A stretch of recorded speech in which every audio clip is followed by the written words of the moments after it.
ಅಳುವುದೋ ನಗುವುದೋ ನೀವೇ ಹೇಳಿ. ಬೇಜಾರು ಮಾಡ್ಕೊಳ್ಳೋದ ಖುಷಿ ಪಡೋದ ಒಂದು ಅರ್ಥ ಆಗ್ತಾ ಇಲ್ಲ. ಯಾಕೆಂದರೆ ಕನ್ನಡಿಗ ಕೆ ಎಲ್ ರಾಹುಲ್ ಅದ್ಭುತವಾದ ಕ್ಲಿನಿಕಲ್ ಬ್ಯಾಟಿಂಗ್ ಆಡಿದ್ದಾರೆ. There is no shame in losing to a genius. K L Rahul is a freak ಅಂತ ಹೇಳ್ತೀನಿ ನಾನು. 93 ನಾಟ್ ಔಟ್, ಟಾರ್ಗೆಟ್ ಇದ್ದಿದೆ 164.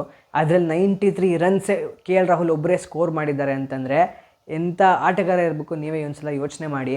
ಚಾಂಪಿಯನ್ಸ್ ಟ್ರೋಫಿನ ಸುಮ್ಮನೆ ಗೆಲ್ಸ್ಕೊಟ್ಟಿಲ್ಲ ನಿಂತ್ಕೊಂಡು ಒಂದು ಕಡೆಗೆ ಕೆ ಎಲ್ ರಾಹುಲ್ ಅವರು ಇಂಡಿಯಾ ಟೀಮ್ಗೆ ಅಷ್ಟೊಂದು ಅರ್ಥಪೂರ್ಣ ಕಾಂಟ್ರಿಬ್ಯೂಷನ್ಸ್ ಕೊಟ್ಟಿದ್ದಾರೆ. ಅದಕ್ಕೆ ಅಂತಲೇ ಅವರು ಕೆ ಎಲ್ ರಾಹುಲ್ ಅನ್ಸ್ಕೊಂಡಿರೋದು. ಅಭಿಷೇಕ್ ನಾಯರ್ ಜೊತೆ ಪ್ರಾಕ್ಟೀಸ್ ಮಾಡ್ತಾಯಿದ್ರು ಅಂತಂದರೆ ಅಲ್ಲಿ ಸುಮ್ಮನೆ ಅವ್ರು ಪ್ರಾಕ್ಟೀಸ್ ಮಾಡ್ತಿರಲ್ಲ, ಒಂದು ಕಾರಣ ಇಟ್ಕೊಂಡು ಒಂದು ಏಮ್ ಇಟ್ಕೊಂಡು ಪ್ರಾಕ್ಟೀಸ್ ಮಾಡ್ತಾ ಇರ್ತಾರೆ. ಅದೆಲ್ಲ ಇವಾಗ ಹೊರಗಡೆಗೆ ಬರ್ತಾಯಿದೆ. ಯಾಕೆಂದರೆ ಲಾಸ್ಟ್ ಮ್ಯಾಚಲ್ಲಿ ಕೂಡ 77, ಈ ಮ್ಯಾಚಲ್ಲಿ 93 not out. K L Rahul just showed his class today. Chinnaswamy ಸ್ಟೇಡಿಯಂನ ಫೋರ್ಟ್ರೆಸ್ ಮಾಡ್ಕೊಳ್ಳಿ ಅಂತ ಅಂದರೆ ಈ ಒಂದು ಫೋರ್ಟಲ್ಲಿ ರೆಸ್ಟ್ ಮಾಡ್ತಾ ಇದ್ದಾರೆ ನಮ್ಮ ಟೀಮ್ ಅಂತ ಅನಿಸುತ್ತೆ ನನಗೆ. ಯಾಕೋ ಚಿನ್ನಸ್ವಾಮಿ ಮೆಟ್ರಿಕ್ಸಲ್ಲಿ ಆರ್ ಸಿ ಬಿಗೆ ವರ್ಕೌಟೇ ಆಗ್ತಾಯಿಲ್ಲ, ಏನಕ್ಕೆ ಅಂತಲೇ ಅರ್ಥ ಆಗ್ತಾಯಿಲ್ಲ. ಲಾಸ್ಟ್ ಮ್ಯಾಚ್ ಕೂಡ ಗುಜರಾತ್ ಟೈಟನ್ಸ್ ಮೇಲೆ ಇದೇ ಗ್ರೌಂಡಲ್ಲಿ ಸೋತಿದ್ರು. ಬೇರೆ ಕಡೆ ಹೋಗಿ 17 ವರ್ಷ ಆದಮೇಲೆ ಬ್ರೀಚ್ ಮಾಡಿದ್ವಿ, ಇನ್ನೊಂದು ಕಡೆ 10 ವರ್ಷ ಆದಮೇಲೆ ಬ್ರೀಚ್ ಮಾಡಿದ್ವಿ ಅಂತ ಎಲ್ಲ ಕಡೆ ಬ್ರೀಚ್ ಮಾಡ್ತಾಯಿದ್ದಾರೆ. ಇಲ್ಲಿ ಬಂದರೆ ಇಲ್ಲಿ ಬೇರೆಯವರೆಲ್ಲ ಬ್ರೀಚ್ ಮಾಡ್ಕೊಂಡು ಹೋಗ್ತಾ ಇದ್ದಾರೆ. ಇಲ್ಲಿ ಆ್ಯಕ್ಚುಲಿ ಫೋರ್ಟ್ರೆಸ್ಸೇ ಅಲ್ಲ ಆರ್ ಸಿ ಬಿ. ಚಿನ್ನಸ್ವಾಮಿಗೆ ಬಂದರೆ ಒಂಥರ ರೆಕಾರ್ಡೇ ಚೆನ್ನಾಗಿಲ್ಲ ಆರ್ ಸಿ ಬಿದು. ಚಿನ್ನಸ್ವಾಮಿಲೇ ರೆಕಾರ್ಡ್ ಚೆನ್ನಾಗಿಲ್ಲ ಅಂತಂದರೆ ಇನ್ನೆಲ್ಲಿ ಹೋಗಿ ಗೆಲ್ತಾರೆ ಅನ್ನೋಕ್ಕಾಗಲ್ಲ. ಈ ಸಲ ಗೆಲ್ತಾ ಇದ್ದಾರೆ, ಬಟ್ ಚಿನ್ನಸ್ವಾಮಿಲಿ ಗೆಲ್ಲಬೇಕು. ಸಕ್ಸಸ್ಫುಲ್ ಕ್ಯಾಂಪೇನ್ ಆಗಬೇಕು ಅಂತಂದರೆ ಹೋಮ್ನ ಫೋರ್ಟ್ರೆಸ್ ಮಾಡಿಕೊಳ್ಳೇಬೇಕು. ಬಟ್ ಈ ಥರ ಆಗ್ತಾಯಿಲ್ಲ ಆರ್ ಸಿ ಬಿಗೆ. ಹಿಂಗಾದರೆ ಖಂಡಿತವಾಗ್ಲೂ ನಡೆಯಲ್ಲ.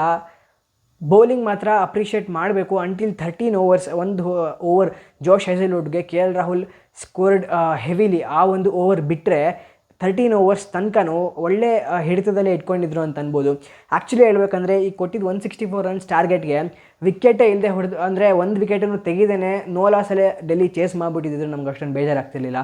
ಬಟ್ 13 ಓವರ್ಸ್ ತನಕ ಹಿಡಿದಿಟ್ಕೊಂಡು 4 ವಿಕೆಟ್ನ ಎತ್ತಿ ಆಮೇಲೆ ಸೋತ್ರೆ ಸಿಕ್ಕಾಪಡೆ ಬೇಜಾರಾಗುತ್ತೆ. ಆ್ಯಂಡ್ ಕೆ ಎಲ್ ರಾಹುಲ್ ಅವ್ರು ಆಡ್ತಿದ್ದಾಗ ಖುಷಿ ಪಡೋದು, ದುಃಖ ಪಡೋದು, ಅವ್ರನ್ನ ಅಪ್ರಿಷಿಯೇಟ್ ಮಾಡೋದು ಅಥವಾ ಉರ್ಕೊಳ್ಳೋದು ಒಂದೂ ಅರ್ಥ ಆಗ್ತಾ ಇರಲಿಲ್ಲ. ಮತ್ತೊಂದು ಟಾಸ್ನಲ್ಲಿ ಸೋಲು. ಟಾಸ್ ಕೂಡ ಆರ್ ಸಿ ಬಿ ಕಡೆಗೆ ಬರ್ತಾ ಇಲ್ಲ. ಈ ಲಕ್ ಅನ್ನೋದೇ ಕೈ ಹಿಡಿತಾ ಇಲ್ವಲ್ಲ ಬೆಂಗಳೂರದು ಅಂತ ಯೋಚನೆ ಆಗಿಬಿಟ್ಟಿದೆ. ಟಾಸೇ ಗೆಲ್ತಾ ಇಲ್ಲ ಗುರು ರಜತ್ ಪಾಟಿದಾರ್ ಅವರು. ಈ ಟಾಸ್ ಗೆದ್ಬಿಟ್ರೆ ಬೆಂಗಳೂರಲ್ಲೆಲ್ಲ ಚೇಸ್ ಮಾಡ್ತಿದ್ದೀವಿ ಅಂತಂದರೆ ಆಲ್ಮೋಸ್ಟ್ ಮ್ಯಾಚ್ ಗೆದ್ದಂಗೆ ಕಾನ್ಫಿಡೆನ್ಸ್ ಬಂದುಬಿಟ್ಟಿರುತ್ತೆ ಒಂದು ಟೀಮ್ಗೆ. ಫಸ್ಟ್ ಬ್ಯಾಟಿಂಗ್ ಆಡೋದು ತುಂಬಾ ಕಷ್ಟ. ಫಸ್ಟ್ ಬ್ಯಾಟಿಂಗ್ ಆಡಿ ಒಂದು ಒಳ್ಳೆ ಟೋಟಲ್ನ ಕಲೆ ಹಾಕಬೇಕು ಅಂತ ಹೇಳ್ತಾರೆ. ಈ ಥರ ಚಿನ್ನಸ್ವಾಮಿ ಸ್ಟೇಡಿಯಮಲ್ಲಿ 230 ರನ್ಸ್ ಕಲೆ ಹಾಕಬೇಕಾಗುತ್ತೆ. ಈ ಥರ ಟೈಮಲ್ಲಿ, ಈ ಥರ ಬ್ಯಾಟಿಂಗ್ ಆಡ್ತಿರೋ ಟೈಮಲ್ಲಿ, ಈ ಥರ ಬ್ಯಾಟಿಂಗ್ ಒಂದು ರನ್ ಫೆಸ್ಟೇ ನಡೀತದೆ ಅಂತ ಹೇಳ್ಬೋದು. ಆ ಥರ ಒಂದು ಎರ ಇದು. ಈ ಥರ ಎರಾದಲ್ಲಿ 163 ಟಾರ್ಗೆಟ್ ಕೊಟ್ಟರೆ 263 ಟಾರ್ಗೆಟ್ ಕೊಟ್ಟರೆ ಚೇಸ್ ಮಾಡಿಬಿಡ್ತಾರೆ. ಬಟ್ ಒಂದೇನು ಅಂತಂದರೆ ಚಿನ್ನಸ್ವಾಮಿ ಸ್ಟೇಡಿಯಂನಲ್ಲಿ 263 ಹೊಡೆದ್ಬಿಡ್ಬೋದು, ಬಟ್ 163 ಹೊಡೆಯೋದು ಕಷ್ಟ ಅಂತ ಎಲ್ಲೋ ಕೇಳಿದೆ. ಇದು ಇವತ್ತು ನಿಜ ಅನಿಸ್ತು. ಯಾಕೆಂದರೆ ಪ್ರೆಷರ್ಗೆ ಆಗ್ತಾರೆ. ಫಸ್ಟ್ ಫ್ಯೂ ಓವರ್ಸ್ ಪವರ್ ಪ್ಲೇಯಲ್ಲಿ ಬೌಲರ್ಸ್ ಏನಾದರೂ ಚೆನ್ನಾಗಿ ಮಾಡಿಬಿಟ್ರು ಅಂತಂದರೆ ಪ್ರೆಷರ್ಗೆ ಆಗ್ತಾರೆ. ಇವತ್ತು ಡಿ ಸಿ ಅವರು ಹೇಗೆ ವಿಕೆಟ್ಸ್ ಕೊಟ್ಟರು, 4 ವಿಕೆಟ್ ಕೊಟ್ಟರು, ಭುವನೇಶ್ವರ್ ಕುಮಾರ್ಗೆ 2 ವಿಕೆಟ್ ಕೊಟ್ಟರು. ಸೊ ಅದೇ ಥರ ಪ್ರೆಷರ್ಗೆ ಆಗಿಬಿಡ್ತಾರೆ players. But K L Rahul ಥರ ಒಬ್ಬರು ಬ್ಯಾಟ್ಸ್ಮನ್ ಇದ್ದರು ಅಂದರೆ ಅವ್ರ ಟೀಮ್ನಲ್ಲಿ ಮುಗಿದೋಯ್ತು. ಬಿಕಾಸ್ ಅವರು ಸೆನ್ಸಿಬಲ್ ಕ್ರಿಕೆಟ್ ಆಡ್ತಾರೆ. ಸೊ ಸೆನ್ಸಿಬಲ್ ಕ್ರಿಕೆಟ್ ಆಡುವಂತಹ ಒಬ್ಬ ಪ್ಲೇಯರ್ ಸಾಕು ಒಂದು ಟೀಮ್ಗೆ, to get them out of many tough situations. Toss ಅದು ಆರ್ ಸಿ ಬಿ ಬ್ಯಾಟಿಂಗ್ ಮಾಡ್ತಾಯಿದ್ರು. ಫಸ್ಟ್ 3 ಓವರ್ ಅಂತೂ ಬರೋಬ್ಬರಿ ಬ್ಯಾಟಿಂಗ್ ಮಾಡಿದರು. 53 runs in just 3 overs. Phil Salt ಅಂತಂದು he was on a carnage ಅಂತ ಹೇಳ್ಬೋದು. ಅದಾಗಿರೋ ನೆಕ್ಸ್ಟ್ 3 ಓವರ್ಸೇನೆ ಓವರ್ ನಂಬರ್ 4, 5, 6 ಈ 3 ಓವರ್ನು ಸೇರಿಸಿ ಬರೀ 11 ರನ್ಸ್ ಬಂತು. ಆ ಒಂದು ರನ್ಔಟ್ ಆಯಿತು ನೋಡಿ ಫಿಲ್ ಸಾಲ್ಟ್ದು. ಅಲ್ಲಿ ಕೂಡ ಲಕ್ ಇರಲಿಲ್ಲ ಆರ್ ಸಿ ಬಿಗೆ. ಆ ಒಂದು ರಾಂಗ್ ಕಾಲ್, ಮಿಸ್ಅಂಡರ್ಸ್ಟ್ಯಾಂಡಿಂಗ್ ಆಯಿತು ಕೊಹ್ಲಿ ಮತ್ತು ಫಿಲ್ ಸಾಲ್ಟ್ ನಡುವೆ. ಆ್ಯಂಡ್ ಫಿಲ್ ಸಾಲ್ಟ್ ಜಾರ್ ಬಿದ್ದುಬಿಟ್ರು. ಆ್ಯಂಡ್ ಅಲ್ಲಿ it was gone. Phil Salt out ಆದಮೇಲೆ ಆ ಥರ ಒಂದು ರನ್ ರೇಟಲ್ಲಿ ಬ್ಯಾಟಿಂಗ್ ಮಾಡೋಕ್ಕಾಗಲ್ಲ ಅಂತ ಗೊತ್ತಿತ್ತು ನಮಗೆ. ಬಟ್ ಆ ಥರ ಒಂದು ವಿಕೆಟ್ಸ್ ಕೂಡ ಬೀಳುತ್ತೆ. ಆ್ಯಂಡ್ ಆರ್ ಸಿ ಬಿ 14 ಓವರ್ಸಲ್ಲಿ 104 ಅಷ್ಟೇ ಇರ್ತಾರೆ. 3 ಓವರ್ಸಲ್ಲಿ 53, 14 ಓವರ್ಸಲ್ಲಿ 104. ಇಮ್ಯಾಜಿನ್ ಮಾಡಿ ಈ ಡೌನ್ಫಾಲ್ನ. ವಿಕೆಟ್ಸ್ ಹೇಗೆ ಬಿದ್ದಿರಬೇಕು, ಪ್ರೆಷರ್ಗೆ ಎಷ್ಟು ಆಗಿರಬೇಕು ಅಂತ. ಬಟ್ ಲಾಸ್ಟ್ ಓವರಲ್ಲಿ ಟಿಮ್ ಡೇವಿಡ್ ಒಂದು ಸ್ವಲ್ಪ ಹೋಪ್ ಕೊಡ್ತಾರೆ ನಮಗೆ. ಮುಖೇಶ್ ಕುಮಾರ್ ಅವರು ಎದುರು ಒಳ್ಳೆ ಬ್ಯಾಟಿಂಗ್ ಆಡಿ 37 ರನ್ಸ್ ಇನ್ 20 ಬಾಲ್ಸ್.